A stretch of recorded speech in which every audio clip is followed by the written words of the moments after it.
And he turned and said to them, if anyone comes to me and does not hate his father and mother, wife and children, brothers and what? Whew. Yes, and his own life also, he cannot be my disciple. We need to read that again. Boy, that's strong right there.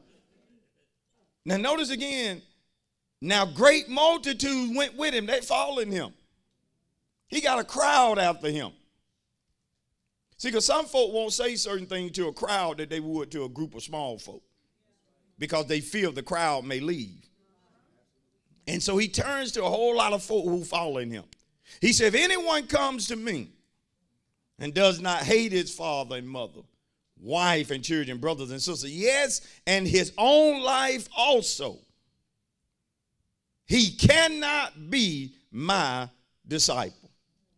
And whoever does not bear his cross and come after me cannot be my disciple. For which of you, intending to build a tower, does not sit down first and count the cost, whether he has enough to finish it? Lest after he has laid the foundation and is not able to finish, all who see it begin to mock him, saying, this man began to build, but was not able to finish. Just tell your neighbor, say, our subject tonight is in the form of a question. Ask that person, do you have what it takes to finish? Look at somebody else and ask them, do you have what it takes to finish? Some folks are good starters, but are not good finishers. Some folks are quick to start doing something, but he or she may or may not finish what they started. Some folk can get excited about starting something, but he or she cannot maintain that excitement throughout the process, or they cannot finish. I remember way back in the day when we played ball, which was years ago, most of us was only concerned with who started. I mean, it was to the point that once the teams had been chosen, if you was in the halls or somebody saw you somewhere, if it was basketball, they only wanted to know one question: who started? Who started? Is so-and-so coming off the bench? Did he make the team? Yeah, oh boy, yeah, he made the coach, put him on there.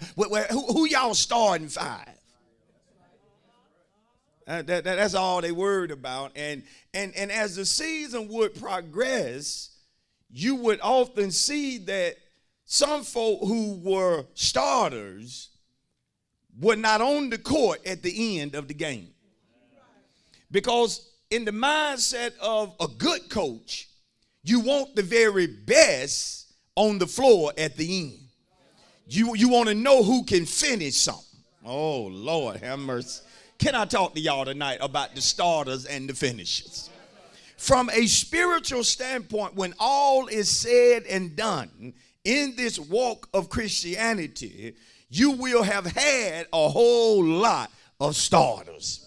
You will have had a lot of people who began to walk with God, who were excited about their salvation, who was on fire for God at the beginning, but somehow they allowed something or somebody to pull them off of the right path and to pull them or to convince them to get on the wrong path. And so when it comes to your walk with God, yes, be excited about the start, but always keep your mind on the fact that I need to finish. In other words, I don't need to quit, give up, or throw in the towel. Because again, many of us, if we think right now, those that have been saved for a few years, you even in your time of living for God, you can name a number of folk that have backslid. You can name a number of people that are no longer excited about the things of God. And some of us, it's to the point to where certain folk got saved in the same revival we got saved in, but they are no longer saved at this moment because they didn't finish. Oh, I dare you to look at somebody and say, I got to finish. Just tell them I got to finish. I got to finish. Look at one more person, tell them, I just can't be a starter only. I need some folk that's serious about the word tonight. I can't just start this walk and then allow something to get to my mind to the point to where that something convinces me that my walking or my serving God is in vain. No. That's the reason I got to be so careful about who I hang with. That's the reason I have to be peculiar about who I talk to, who I listen to, because some folks are not going to be satisfied until you quit, until you give up. You have to be able to discern the people that come into your life, not meaning you good, but actually meaning you harm. Do you realize that the devil will send folk to you, will assign people to your life, and their only goal is to stop you from finishing what God told you to finish? Their only job is to get you out of the choir. Their only job is to make you move your membership from this church to another church. Their only job is to cause you to think that God is not going to reward your giving. Their job is to convince you that God is not going to reward your prayer. He is not going to reward your praise.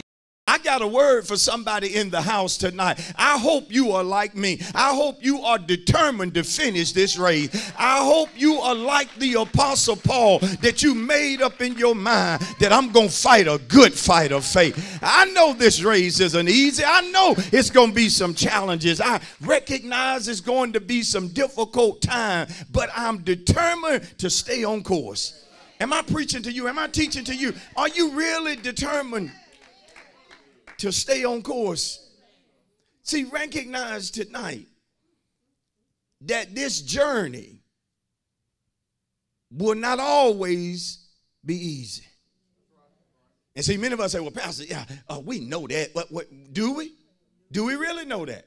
Because some of us, when it gets challenging, we don't pray like we need to. When it gets difficult, we don't give like we need to. Many of you don't attend church the way you need to when you're battling something hard. See, whenever you are such a person, you really don't understand that it won't always be easy. It's one thing to say it, but it's something else to really grasp what it is that you're saying. To truly understand that there are going to be some challenges along the way. Just because God tells you to do something does not mean immediately that he's going to move every obstacle in your path.